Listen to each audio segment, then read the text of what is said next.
His face wore a placid, satisfied expression, and at intervals he faintly murmured, "Bloop, bloop."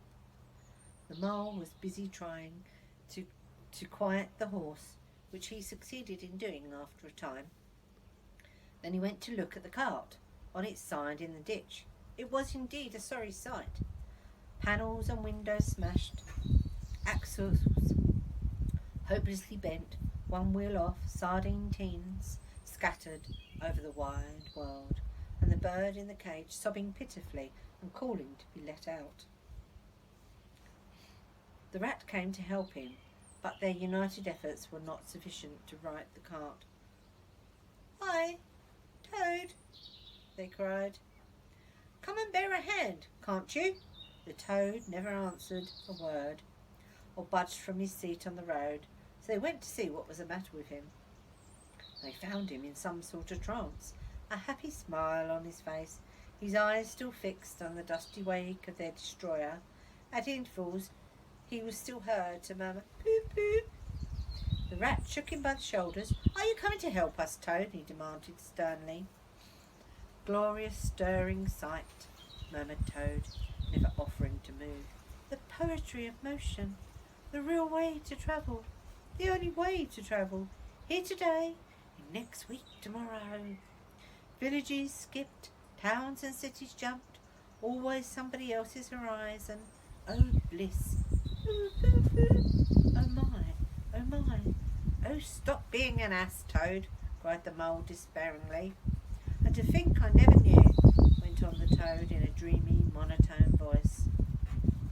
"All those wasted years that lie behind me, I never knew, never even dreamt. But now that I know, now that I fully realise, oh, what a flowery track lies spread before me henceforth. What dust clouds shall spring up behind me as I speed on my reckless way. What carts I shall fling carelessly into the ditch in the wake of my magnificent onset. Horrid little carts, common carts, canary-coloured carts." "What are we to do with him?" asked the mole or water rat. "Nothing at all," replied the rat firmly, "because there really is nothing to be done. You see, the gnome mole, he is now possessed. He's got a new craze, and it always takes him that way in its first stage. He'll continue like this for days now, like an animal walking in a happy dream. Quite useless for all practical purposes. Never mind him. Let's go and see what there is to be done about the cart." A careful inspection showed them that, even if they succeeded in righting it by themselves, the cart would never travel no longer. The axles were in a hopeless state, and the missing wheel was shattered into pieces. The rat knotted the horse's reins over his back and took him by the head, carrying the bird cage and its hysterical occupant on the other hand. "Come on," he said grimly to the mole. "It's 5 or 6 miles to the nearest town, and we shall just have to walk it. The sooner we make a start, the better." "What about Toad?" said the mole anxiously, as they set off together.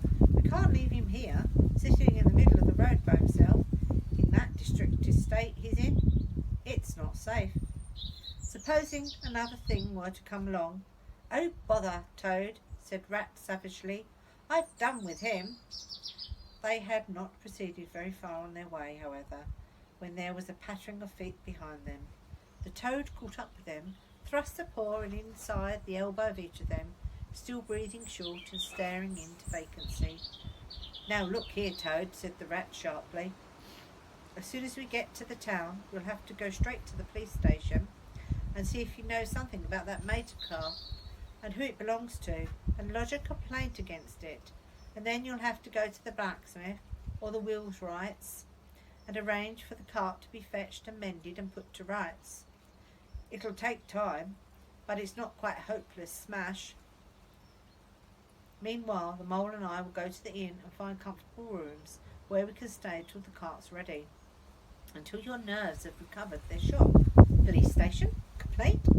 Toad murmured. "Me complain? of that beautiful heavenly vision that has been vouchsafed me. Mend the cart? I've done with carts forever. I never want to see the cart or hear of it again. Oh, Ratty, you can't think how obliged I am to you for consenting to come on this trip. I wouldn't have gone without you. Then I might never have seen that swan, that sunbeam, that thunderbolt. I might never have heard of the entrancing sound or smelt that bewitching smell. I owe it to all of you, my best of friends. The rat turned from him in despair. You see what it is? He said to the mole, addressing him across Toad's head. He's quite hopeless. I'll give it up. When we get to the town, we'll go to the railway station, and with luck, we may pick up a train that'll get us back to the riverbank tonight. And if ever you catch me going a-pleasuring with this provoking animal again, he snorted, and during the rest of his weary trudge addressed his remarks exclusively to Mole. On reaching the town, they went straight to the station, deposited Toad in the second-class waiting room, giving a porter 2p to keep a strict eye on him. Then they left the horse at an inn stable and gave them directions they could about the cart and its content. Eventually, a slow train, having landed them at the station, not very far from Toad Hall, they escorted the spellbound, sleep-walking Toad to his door and put him inside it, and instructed his housekeeper to feed him, undress him, and put him to bed.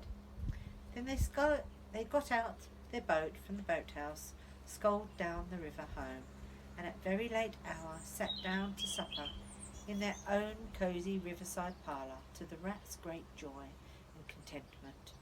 The following evening, the mole, who had risen late and taken things very easily all day, was sitting on the bank fishing, when the rat, who had been looking up his friends and gossiping, came strolling along to find him. He said, "There's nothing else being talked about all along the riverbank. Toad went up to town by early train this morning, and he has ordered a large and very expensive motor car."